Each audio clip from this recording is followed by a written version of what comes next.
Guys, Happy New Year po sa lahat. Ngayon po ay lilinisin natin yung dinugyutan sa ating lugar. Yan. Sa mga nagsasabi po na bakit na ano daw maganda rito, bakit nagagalit sa mga content namin. Yan. Ito po yung maganda rito. Kahit na medyo mainit, malakas po ang hangin at maganda po rito ang dagat. Sayang naman kung bababuyin. Kaya po ating itong lilinisin. Ang pagbibideo ko naman pong yun ay hindi lang para magpasikat sa mga tao. Para makita na rin po ng ating mga nasa gobyerno na makapaglagay man lang dito ng basura para masolusyonan ang pangangailangan ng mga biyahero.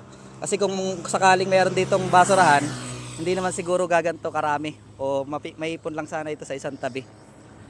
Ayun po lilinisin namin po.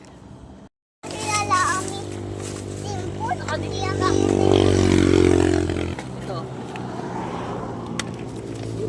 Mga bote.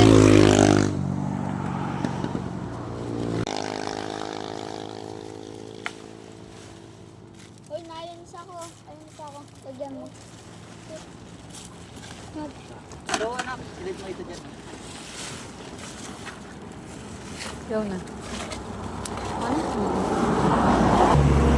Pati tayo perda.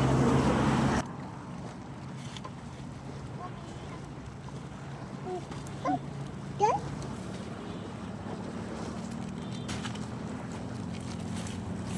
Alis ka dyan. Ito, may kanin pa oh. Kain na kayo. Alis dyan, Tite. Huwag mo na isama ng alikabok.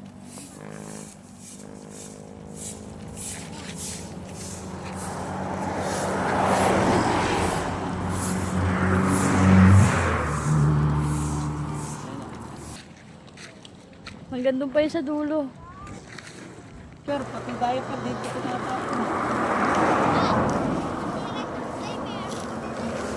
Pati ano? Pati bote ng Red Horse.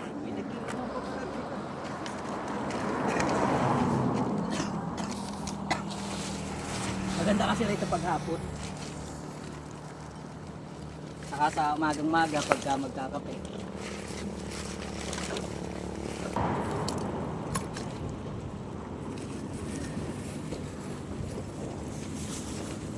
Kaya tama ang mga stick oh.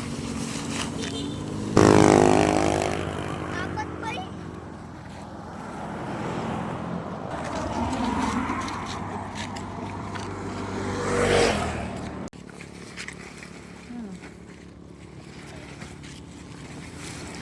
Paper. Panlatag nung Paper cup.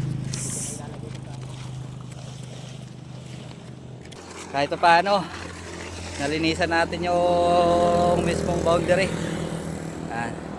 Nalayo-layo na rin natin nalinisan kalating araw na medyo mainit na, magpapahinga naman tayo ngayon.